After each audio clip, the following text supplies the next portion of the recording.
कर नैनो दीदार महल में प्यारा है। उसमें लोगों को बहुत सी जो है कन्फ्यूजन है, बहुत सी दुविधा है, प्रश्न है उनके। और जो प्रश्न उन्होंने दिए हैं उन प्रश्नों का निवारण हेतु एक शब्द आज बता रहा हूँ जो कबीर साहब जी ने उसी शब्द के बाद कहा था। क्योंकि जब कबीर साहब जी ने ये शब्द कहा तो उनको एक प्रश्न और पूछा गया कि साहब आप इतना सब कुछ बता रहे हैं कि इस शरीर में है, लेकिन हमने तो सुना है कि 14 भुवन भी बताए गए हैं। वे 14 भुवन के बारे में, उन 14 लोगों के बारे में आपने कोई जिक्र ही नहीं किया, जरा उनके बारे में तो बताइए। तब कबीर साहब जी ने ये शब्द कहा था। इसमें उन्होंने बताया कि किस प्रकार व्यक्ति जो है उस मालिक का दीदार कर सकता है, क्या चीज़ें छोड़नी है और क्या चीज़ें रखनी है, और किस तरीके से ये सातों ऊपर के मुख्य मुख्य जो बनाए गए हैं लोग और 7 नीचे के लोग बनाए गए हैं। ठीक है, तो ये 7 लोग ऐसा नहीं है, आप ये मत समझ लीजिएगा कि लोग सिर्फ ये 14 ही हैं। उन 14 के अंदर भी लोग हैं, कबीर साहब जी ने वे भी बताए हैं। तो अभी उस चीज़ को आप समझते जाइएगा, ध्यान से सुनिएगा इस शब्द को। कोशिश करूंगा कि पिछली बार की तरह ज़्यादा लंबा ना हो सत्संग, कम रखने की कोशिश करूंगा। थोड़ा धैर्य के साथ सुनिएगा। क्या बताया है? ये कबीर शब्दावली में 23वां शब्द है। कर नैनो दीदार यह पिंड से न्यारा है, तू हृदय सोच विचार यह अंड मंझारा है। कि हे भाई, तुम उस परमात्मा को इस पिंड से अलग जानो। वो परमात्मा इस पिंड में नहीं है। तुम हृदय से सोच विचार कर देखो, जो मैंने तुम्हें बताया है कि वो अंड के अंदर है, पिंड में नहीं। इसके आगे साहिब क्या बोलते हैं कि जानोगे कैसे, देखोगे कि कैसे उसे? मैंने तो कह दिया कर नैनो दीदार, कि उसका दीदार करो आंखों से। कौन सी आंखों से? बाहर की नहीं, अंदर की आंख से, अपने मन की आंखों से। लेकिन कैसे? उसके लिए साहेब बताते हैं, चोरी जारी निंदाचारी मिथ्या तज सतगुरु सिर धारो, सत्संग कर सतनाम उचारो तब सन्मुख लहो दीदारा है। कैसे दीदार करोगे? कि पहले चोरी छोड़ो, जारी छोड़ो, निंदा छोड़ो, झूठ छोड़ो, और उस सतगुरु को अपने सिर पे धारण करो। अर्थात अपना शीश उस मालिक, उस सतगुरु के चरणों में झुका कर रखो, उसके अधीन रहो, दासातन में रहो। कहने का अर्थ ये है। फिर क्या बोलते हैं कि सत्संग करो और सत्य नाम जो है उसका उच्चारण करो। अब कुछ लोगों का ये भी है सवाल कि पहले आपने सार नाम कही, अब आप सतनाम कह रहे हैं, कृपया स्पष्ट कीजिए। तो मेरे भाई, सार नाम और सत्य नाम दोनों एक ही हैं। जो सार है वही सत्य है, अलग अलग मत समझिए, ये केवल नाम अलग है। और रही बात सत्संग की, तो बिन सत्संग विवेक न होई, राम कृपा बिन सुलभ न सोई। यहां पर कितने लोग देख रहे होंगे, लेकिन सत्संग में तो वही बैठेंगे जिनके ऊपर प्रभु की कृपा होगी। बाकी सब लोग 1 मिनट 2 मिनट सुन के सब चलते बनेंगे। अब यहां पर क्या बताया? अब ये सत्संग जो है, इस सत्संग से विवेक जागृत होता है और विवेक से ज्ञान प्राप्त होता है और ज्ञान से मुक्ति प्राप्त होती है। लेकिन उस मुक्ति के लिए जो अनुभव ज्ञान चाहिएगा, उसके लिए विवेक सत्संग से तो मिल जाएगा। उस सत्संग के लिए प्रभु की कृपा होना परम आवश्यक है। तो यदि आप लोग इस सत्संग को सुन रहे हैं तो समझ लीजिए कि उस परमात्मा की कृपा है आपके ऊपर, तभी आप इस सत्संग में हैं। तो इसीलिए इसका लाभ उठाइए। ऐसा नहीं कि मन की सुनी, अरे छोड़ो यार 2 मिनट सुना, छोड़ो अब देखेंगे। तो आगे क्या बताते हैं साहेब, जे जन ऐसी करी कमाई तिन की फैली जग रोशनाई, अष्ट प्रमाण जगह सुख पाई तिन देखा अंड मझारा है। कि जिन लोगों ने ऐसी कमाई करी नाम की, जैसा अभी बताया, उसकी कीर्ति तीनों लोकों में फैली, इस जग में फैली उसकी कीर्ति, उसे उस 8वें प्रमाण में पहुंचा वो, अर्थात जो सहस्रार है उस सहस्रार के ऊपर चला वो, और उस सुख, परम सुख को उसने पाया। तिने देखा अंड मंझारा है, और वो कहाँ है? वो अंड में है, वो पिंड में नहीं है। अब इसके बाद साहेब आगे क्या कहते हैं? साहेब कहते हैं कि ये जो अंड है ना, इस अंड में वो परमात्मा विराजता है। इस अंड में वो परमात्मा निर्गुण रूप से विराजता है। इस अंड में वो परमात्मा सत्य सृष्टि के साथ विराजमान है। इस अंड में वो परमात्मा अपने सत्य शाश्वत रूप अजर अमर अविनाशी होकर विराजता है। उसके सारी कलाएं सब इस अंड के ही अंदर है। जो मैं आपको बता रहा हूं इसमें कुछ मेरा अनुभव है, बाकी सब कबीर साहिब जी की बातें हैं। पिंड जो है, पिंड के अंदर बाद में करेंगे बात, पहले यहां पर साहिब अंड की बात बता रहे हैं, पहले हम उसे पूरा करते हैं। तो क्या कहते साहिब, सोई अंड को अवगत राई, अमरकोट अकह नकल बनाई, शुद्ध ब्रह्म पद तह ठहराई, सो नाम अनामी धारा है। कि वो परमात्मा, वो सतगुरु नहीं, यहां पर हम परमात्मा शब्द ही कहेंगे। वो परमेश्वर जो है वो शुद्ध ब्रह्म है, वो अनामी लोक में रहता है, अकह लोक जिसे कहते हैं, और वो अनामी है, उसका कोई नाम नहीं है। और क्या बताया, सो नाम अनामी धारा है, कि वहां पे जो नाम है वो अनामी है, कोई नाम ही नहीं है उस मालिक का वहां पर। अरे जो स्वयं ही अकेला है उसका नाम रखने वाला कौन होगा? कोई भी तो नहीं। ये नाम तो सब नीचे वालों के रखे हुए हैं। फिर क्या कहते हैं साहिब, 7वीं सुन्न अंड के माही। अब देखिए क्या बताया कि ये जो अंड है, इस अंड को उस परमात्मा ने अलग अलग विभाजित किया। जो मैंने सृष्टि की रचना के दौरान उस सत्संग की वीडियो में बताया था, जहां पे सतगुरु कबीर साहब धर्मदास जी को बता रहे हैं कि किस प्रकार इस सत्य सृष्टि की रचना हुई। किसकी? सत्य सृष्टि की। तो जो अंड में है वो सत्य सृष्टि है, वो कभी नष्ट नहीं होती है।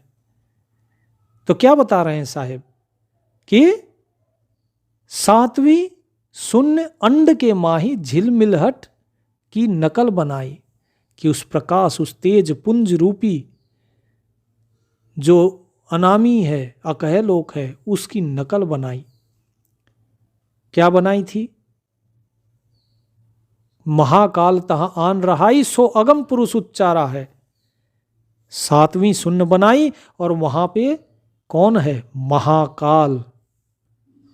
और कौन है? वो अगम पुरुष के नाम से वहां पे जाना जाता है। जो बोले, मैंने पिछले शब्द में बताया अगम पुरुष, वो अगम पुरुष ये है। ये कौन है? महाकाल। ये काल निरंजन नहीं है, ये महाकाल है। इसके आगे साहेब बोलते हैं, 6वीं शून्य जो अंड मंझारा, अगम महल की नकल सुधारा, निर्गुण काल तहां पगधारा, सो अलख पुरुष कहूं न्यारा है। इसके बाद कौन है? फिर 6ठा शून्य बता दिया। अब देखिए आप यहाँ शून्य शब्द जो आ रहा है, मैं ये पहले से स्पष्ट कर दूं ताकि आपको दुविधा ना हो। अंड में जो भी सत्य सृष्टि है उसको 7 लोकों या 7 हिस्सों या फिर 7 भुवनों में बांटा गया। भुवन नीचे में है, ये लोक है ऊपर। ये जो 7 लोक हैं, ये 7 लोग सत्य सृष्टि है, और इनको यहाँ पे शून्य शब्द से उच्चारण किया गया है। तो शून्य का अर्थ लोक। तो जो अंड में है वो शून्य है, और जो नीचे पिंड में होंगे उनको आकाश नाम दिया गया है।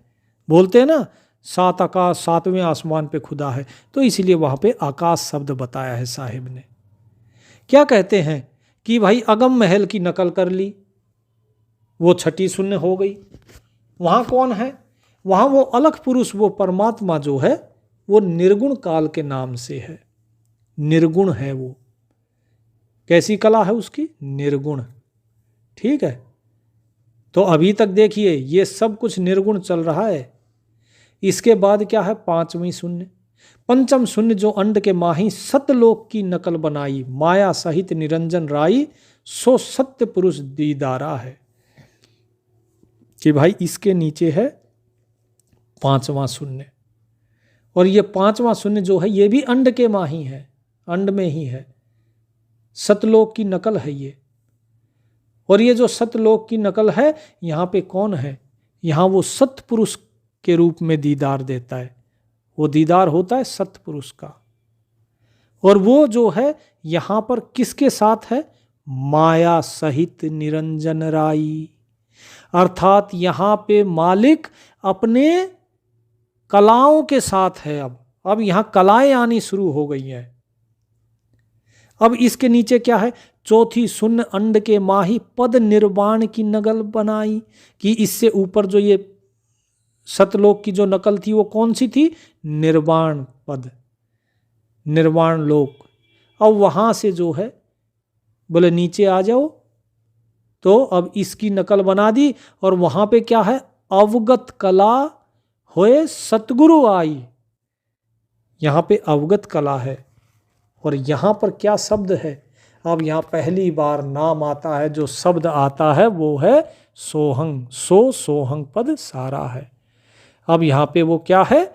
सोहंग धुन है यहां। ठीक है जी, ये सोहंग नाम नहीं बताया, सोहंग पद सारा है। तो यहां पे सोहंग पद है, अर्थात सोहंग धुन है वो। तीजी शून्य की सुनो बड़ाई, एक शून्य के दोए बनाई। अब तीसरी जो शून्य है उसकी बड़ाई सुनो, उसकी महिमा सुनो। क्या है? कि एक ही शून्य के दो भाग कर दिए। क्या? ऊपर महाशून्य अधिकाई, नीचे शून्य पसारा है। कि ऊपर का हिस्सा बना दिया महाशून्य और नीचे का हिस्सा बना दिया शून्य। ठीक है, वो नीचे का शून्य। अब इसको दो भाग में बांट दिया, और इस दो भाग में भी कैसे बांटा? पहले महाशून्य की बात करते हैं। सतवी शून्य महाकाल रहाई, तासु कला महाशून्य समाई, पार ब्रह्म कर थाप्यो ताही, सो नि अंछर सारा है। देखिए क्या कह रहे हैं कि जो परमात्मा है वो महाकाल के रूप में यहां पर रहता है, और उसकी कला, वो अपनी कला के साथ कहाँ रहता है? महाशून्य में समाया हुआ है। और पार ब्रह्म जो है वो यहां पर निअक्षर रूप में है, अक्षर से परे। ठीक है, जो बार बार निअक्षर और निअक्षर जो आता है ना, वो कि यहां तक की रचना कोई ना लिख सकता है, ना बोल सकता है, ना किसी भी तरह नहीं बता सकता। इसके बाद छठी शून्य जो निर्गुण राई, तासु कला आ शून्य समाई। इसके बाद छठी शून्य जो है, अब यहां पे क्या है? निर्गुण राई, यहां पे परमात्मा अभी भी निर्गुण रूप में है। तासु कला आ शून्य समाई, यहां अपनी कलाओं के साथ परमात्मा निर्गुण रूप में है। ऊपर क्या था? महाकाल रूप में, महाशून्य में।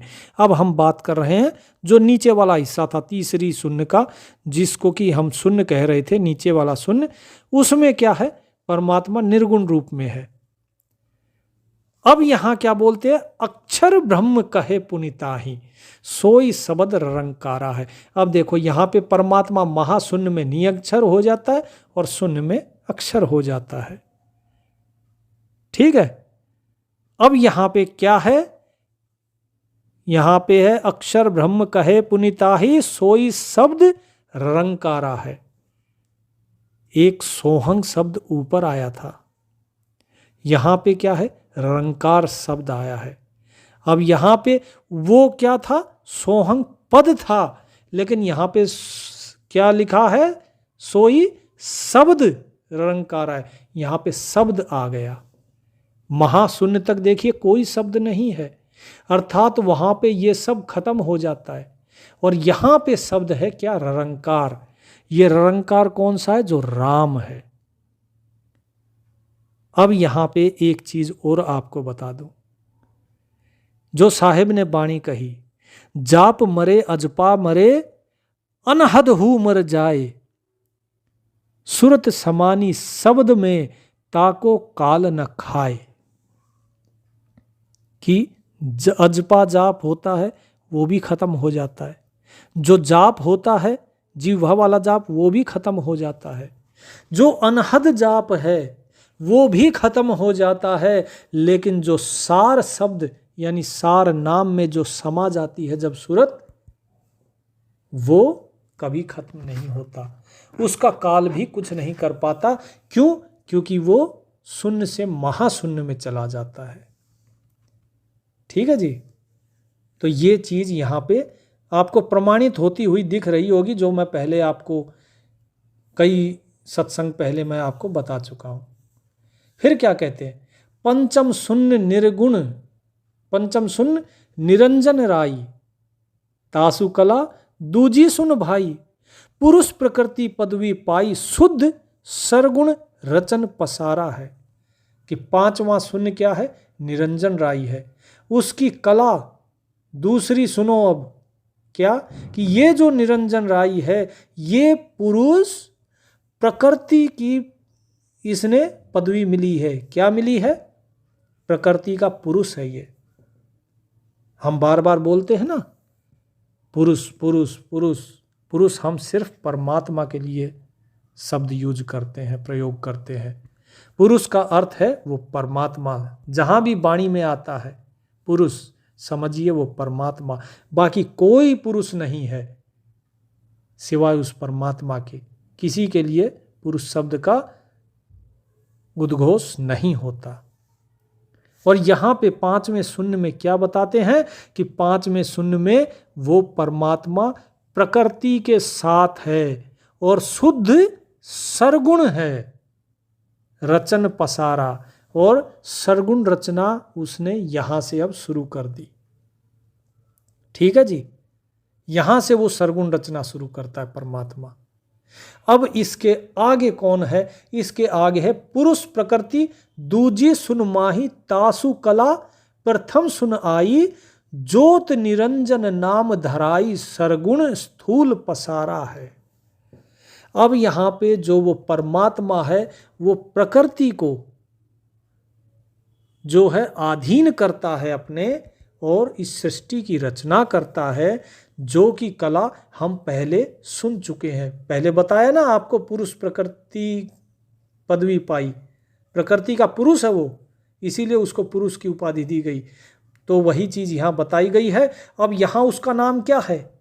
यहां उसकी जो कला है, तासु कला प्रथम सुन आई, ज्योति निरंजन नाम धराई। कौन सी कला है जो हमने पहले सुनी? ज्योति निरंजन। अब वो यहां पे ज्योति निरंजन कहिए जो काल है, वो काल रूपी कला यहां पर है। कहां पे? ये दूसरी शून्य में, दूसरे लोक में। अब इससे नीचे क्या बताया? सरगुण स्थूल पसारा है, कि वो जो काल है उसने यहां पे सरगुण और स्थूल, स्थूल मतलब जो दिखाई देता है, उस जगत को यहां पे उस काल ने बनाया है। फिर क्या कहते हैं? उसके नीचे कौन है? प्रथम शून्य जो ज्योत रहाई, ताकि कला अविद्या बाई। कि जो ज्योत निरंजन है, जो प्रथम शून्य में कौन है? जो ज्योत निरंजन है, उसकी कला अविद्या बाई, यानी उसकी जो पत्नी है, बाई है, बाई अर्थात यहां जो पत्नी है अविद्या, वो है यहां पर। पुत्रन संग पुत्री उपजाई, यह सिंध बैराट पसारा है। कि यह जो संसार का जो भाव सागर जो फैलाया हुआ है, पुत्र और पुत्रियां जो उत्पन्न करी, यहां पर वे सब है। अब देखिए यहां तक जो भी चीज है वो सारी सृष्टि की रचना वो है जो कि नित्य है, जो शाश्वत है, जो अजर अमर अविनाशी है। ये प्रथम शून्य तक की, न काल का नाश है, न अविद्या का नाश, अर्थात मतलब आद्या भवानी काली जो माया है उसका नाश नहीं है। इनमें से कोई भी चीज नष्ट नहीं होती क्योंकि ये सभी परमात्मा की कलाएं हैं। लेकिन जब इससे नीचे के लोक में चलेंगे, क्योंकि अब इसके नीचे जो माया और काल है इसने नश्वर सृष्टि की रचना करी। ऊपर आया ना शब्द, क्या शब्द आया था? सरगुण स्थूल पसारा है। तो ये स्थूल रचना अब शुरू होती है, इसके बाद इन्होंने करी क्या? अब यहां पे शब्द जो अभी तक आ रहा था ना शून्य, अब यहां शब्द आएगा आकाश। क्या बोलते हैं? सातवें आकाश उतर पुनि आई, ब्रह्मा विष्णु समाधि जगाई, पुत्र संग पुत्री परनाई। यह श्रृंग नाम उचारा है कि सातवां आकाश है कौन सा? जहां पे ये माया, ये अविद्या आके उतर आई है। ये नीचे सातवें आकाश में उतर आई है। यहाँ पे ब्रह्मा विष्णु की जो समाधि है वो यहीं तक लगती है, इसके आगे ब्रह्मा विष्णु नहीं जा पाते। पुत्र और पुत्रियां उत्पन्न करी उसने। कौन पुत्र थे? ब्रह्मा विष्णु महेश। पुत्रियां कौन थी? सावित्री लक्ष्मी गौरा। और वहां पे कौन सा नाम उच्चारण होता है? श्रृंग नाम। छठे आकाश में शिव अवगत भोरा, जंग गौर रिधि करती चोरा, गिर कैलाश गण करते सोरा, तहां सोहंग सिर मोरा है। तो अर्थात अगला जो छठा आकाश है वहां पे शिव का स्थान है।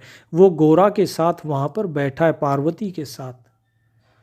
और वहां पे जो गण हैं उनके, वे सब उसके जो अर्थात शिव को भजते हैं, जो शिव तक पहुंचते हैं, वो वहां पे उसकी जय जयकार कर रहे हैं। मतलब जो शोर जो कर रहे हैं, मतलब उनके गुणगान कर रहे हैं।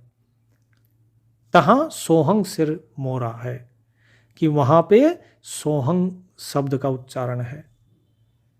इसके बाद पंचम आकाश में विष्णु विराजे, लक्ष्मी सहित सिंहासन गाजे, रिंग बैकुंठ भक्त समाजे, जिन भक्तन कारज सारा है।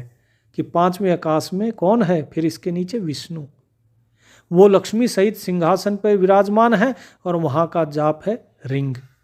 और वहां भक्तों के सारे कारज सारने के लिए, मतलब भक्तों के हेतु वो बार बार आते हैं। पालन वहीं से तो होता है, आपकी नाभि से। तो नाभ कमल में विष्णु है, वही यहाँ पे बताया गया है पांचवा आकाश। चौथा आकाश क्या बताया गया है? जो आपका इंद्रिय कमल है, इंद्रिय चक्र, स्वाद चक्र। चौथे आकाश ब्रह्मा विस्तारा, सावित्री संकरत बिहारा, ब्रह्म रिद्रि ओंग पद सारा, यह जग सृजनहारा है। कि भाई ये जो आकाश है चौथा, यहाँ पे ब्रह्मा है सावित्री के साथ। ये सारी बातें मैं पहले बता चुका हूँ ऊपर वाले में कि यही जग का सृजनहार है। इसके बाद बोलते तीजे आकाश रहे धर्मराई, नरक स्वर्ग जिन लीन बनाई, कर्मन फल जीवन भुगताई, ऐसा अदल पसारा है। अब देखिए, जहां तक ब्रह्मा की बात है, अर्थात जो स्वाद चक्र इंद्रिय चक्र तक की बात है, वहां तक ये सब कुछ सही है। ये एक एक कमल पे एक एक लोक है। लेकिन अब लोक यहां पर बढ़ जाएंगे।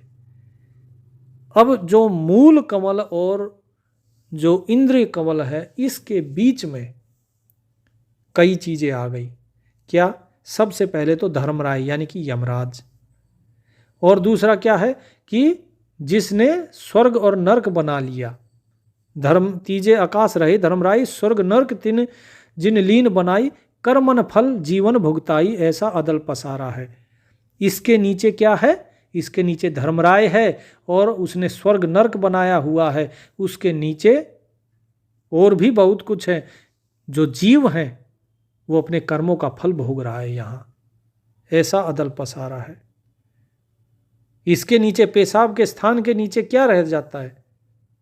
केवल जहां हम पोटी करते हैं, केवल वही गुदा स्थान रह जाता है, मूल कमल। तो उसके बीच में कितनी गंदगी होती है। तो अर्थात कहने का यह है कि हम एक तरीके से नरक में ही पड़े हुए हैं, कि ऐसा खेल बनाया हुआ है, ऐसा अदल पसारा है। अब आगे क्या कहते हैं? दूजे आकाश में इंद्र रहाई। दूजे आकाश में कौन है? इंद्र। देव मुनि वासा तह पाई, रंभा करती निरत सदाई, क्लिंग शब्द उच्चारा है। इसके नीचे कौन है? दूसरे चक्र पे बोले इंद्र रहता है, चक्र पे नहीं, दूसरे आकाश पे। ये मूल कमल जो है, मूल कमल के ही अंदर ये तीनों बताए गए हैं ब्रह्मा के बाद। फिर क्या बता रहे हैं कि वहाँ पे देवता मुनि ये सब का वास वहाँ तक है। यानी जो लोग साधना करते हैं, जो देवता है, इनका वास देखिए ब्रह्मा के भी नीचे है।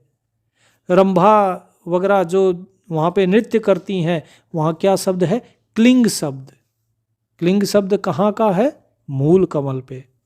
यानी कि ये सब मूल कमल और उसके नीचे ही है। तो ये मूल कमल में आपको क्या क्या बता दिया?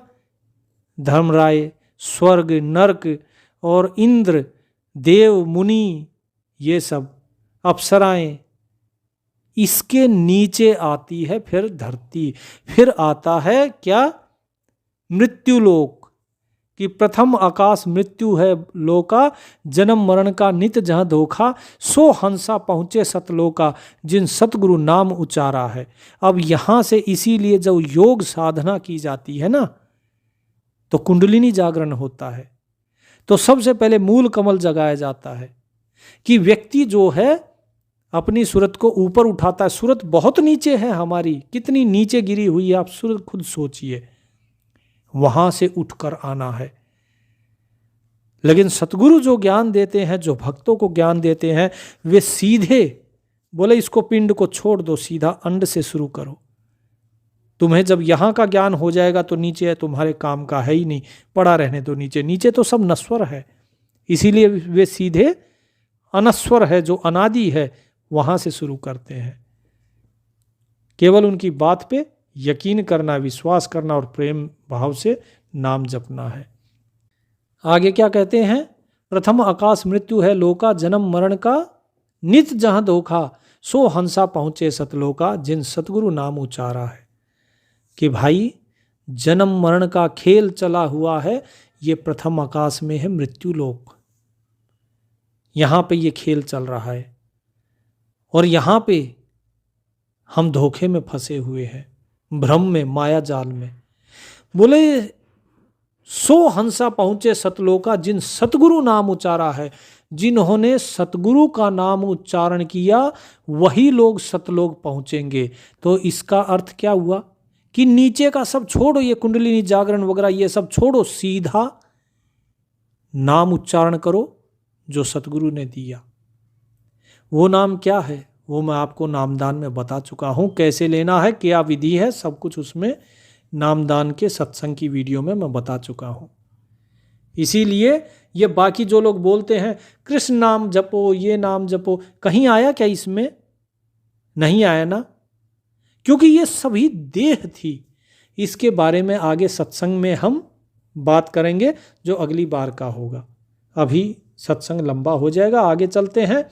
फिर क्या कहते हैं? 14 तबक किया निर्वारा, अब नीचे का सुनो विचारा। ये 7 आकाश तो ऊपर के हो गए, जो 7 लोग थे, जो तुमने 14 भुवन पूछे हैं, वो 14 भुवन में 7 भुवन ये हो गए।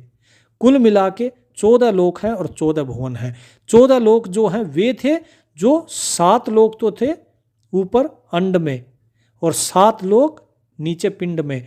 इन 7 लोकों में जो पिंड के 7 लोक हैं, इनके अंदर 14 भुवन हैं। उन 14 भुवन में से अभी ये 7 बता दिए। अब आगे का देखो, 14 तपक किया निर्वारा, अब नीचे का सुनो विचारा। ये 14 का तो मैंने बता दिया, 14 लोक। अब नीचे का सुनो। नीचे क्या है? 7 तबक में 6 रखवारा, भिन्न भिन्न सुनो पसारा है, कि इसमें 6 रखवाले बैठे हैं। अब उनका पसारा सुनो कि भाई वो कैसे बैठे हैं। ये जो मृत्यु लोक है, ये कहाँ? ये धरती पे है ना। वो धरती कहाँ, कैसे स्थिर है? उसके नीचे और 7 लोक हैं, पाताल जिसको हम कहते हैं। मृत्यु लोक हो गया, मृत्यु लोक के नीचे पाताल लोक। अब वहाँ क्या है? शेष धोल बाराह कहाई, मीन कच्छ और कुरम रहाई, सो 6 रहे 7 के माही, यह पाताल पसारा है। कि भाई ये जो पाताल है, ये पाताल जो है, यहाँ पर ये 6 सेवादार हैं, रखवाले हैं। कौन? शेष, धौल, वराह, मीन, कच्छप और कूर्म। तो ये कैसे बताए गए? अब ये किस प्रकार से हैं? सबसे नीचे कौन है? सबसे नीचे है मीन, उसके बाद है कच्छप, उसके बाद है वराह, वराह के बाद है कूर्म, कूर्म के ऊपर कौन है? कूर्म के ऊपर है शेष, शेष के ऊपर है धौल, और धौल के ऊपर ये सारी धरती है। साहेब अपनी वाणी में कहते हैं, कूर्म ऊपर शेष है, शेष शीश पर धौल, धौल धरतरी ले रहा, पड़ी ज्ञान की रोल। कि भाई देखो, ये ज्ञान जो है, ये ज्ञान में दुविधा पड़ी हुई है लोगों को कि ये धरती कैसे है, किस तरीके से, कौन कहाँ पर है। तो ये सारा मैंने आपको बता दिया कि कौन कहाँ पर है, किसका स्थान कहाँ है, कौन नीचे है, कौन ऊपर है, ये धरती किसके ऊपर है। सबसे नीचे, सबसे ऊपर कौन है? सबसे ऊपर है धरती जिसके सींग पर है बैल, धौल जिसको बोलते हैं, और वो शेष के ऊपर है, और शेष किसके ऊपर है? कूर्म के ऊपर है। तो सीधा सीधा मैंने ये चीज़ें आपको यहाँ पर बता दी हैं जो साहिब ने बताई। 606 रहे 7 के माही। अब ये 6 के 6 7 के अंदर हैं, और ये 7वां क्या है? पाताल। तो ये पाताल जो है यहाँ तक सारा पसारा फैला हुआ है, ये साहिब ने यहाँ पे आपको बता दिया।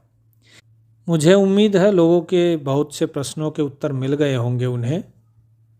तो अब परमात्मा का नाम लीजिए, नाम जाप में लगे रहिए, परमात्मा आपका कल्याण करें। सत साहिब।